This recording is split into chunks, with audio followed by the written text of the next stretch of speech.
ব্যারাকপুরে তৃণমূল কংগ্রেস প্রার্থী পার্থ ভৌমিকের মুখে এবার 24 বছর আগে খুন হওয়া তৃণমূল নেতা বিকাশ বসুর নাম।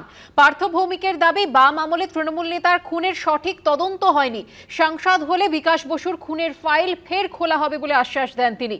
ব্যারাকপুরে তৃণমূল প্রার্থী 2000 সালের 2রা এপ্রিলে খুনের ঘটনায় গ্রেফতার হয়েছিলেন অর্জুন সিং, আর তারই 24 বছর পর পার্থ ভৌমিকের মুখে খুনের প্রসঙ্গ।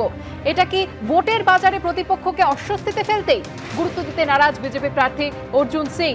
ভোটের বাজারে এবার ব্যারাকপুরে তৃণমূল প্রার্থীর মুখে উঠে এলো 24 বছর আগে খুন হওয়া তৃণমূল নেতা বিকাশ বসুর নাম।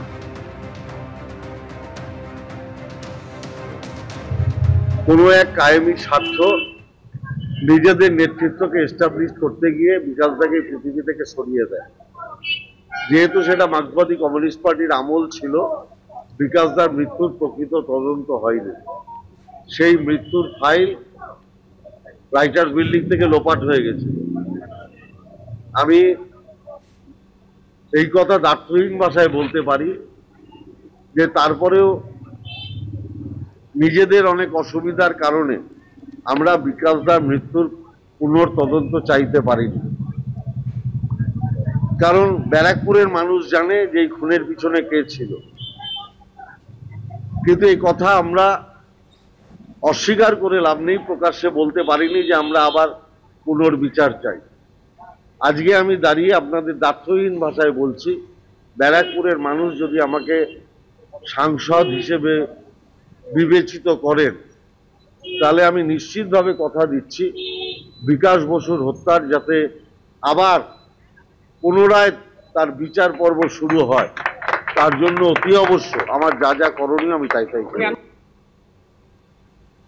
ভোটের বাজারে ব্যারাকপুর তৃণমূল প্রার্থীর মুখে আপনারা শুনলেন তৃণমূল নেতা বিকাশ বসুর খুনের তদন্তের কথা উঠে এলো, আর এই ঘটনায় গুরুত্ব দিতে নারাজ বিজেপি প্রার্থী অর্জুন সিং। ভৌমিকের মাথাটা খারাপ হয়ে গেছে।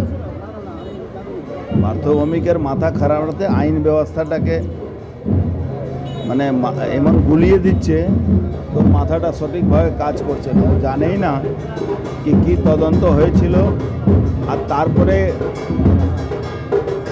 কলকাতা হাইকোর্ট কি ডিসিশন দিয়েছিল ওর কোনো আইডিয়াই নেই। ঠিক আছে, আর ওর যত পারে আমার চ্যালেঞ্জ আছে, ওর ক্ষমতা থাকলে ও ইনকোয়ারি করে দেখিয়ে দিক। জ্যোতিপ্রিয় মল্লিক, আমি যখন মুখ খুলবো তখন অনেক কিছু খুলে দেবো।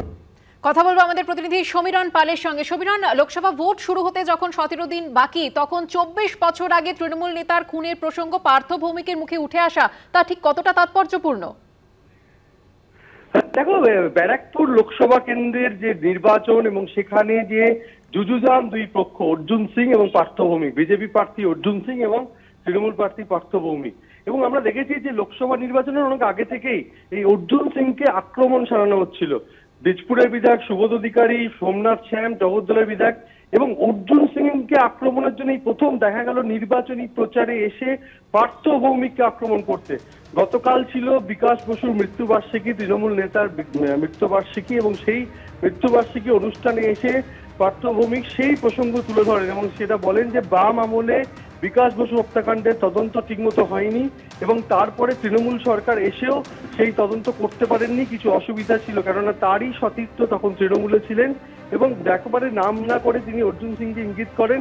এবং এই বিকাশ বসু হত্যাকাণ্ড, অর্থাৎ নোয়াপাড়া তৃণমূল যিনি বিধায়ক মঞ্জু বসুর প্রয়াত স্বামী, এবং তার মৃত্যুবার্ষিকী অনুষ্ঠানে এসে পার্থ ভৌমিক নাম না করে অর্জুন সিংকে আক্রমণ করলেন, এবং অর্জুন সিং তার উত্তরে জানালেন যে পার্থ ভৌমিক তিনি নির্বাচনী প্রচারে অর্জুন সিংকে সামনে দেখে তিনি একেবারে হতাশ হয়ে গেছেন এবং তার মাথা খারাপ হয়ে গেছে, এবং তিনি জানেন না মামলার বিষয় সংক্রান্ত খুঁটিনাটি, সেই কারণে এই ধরনের মন্তব্য করছেন।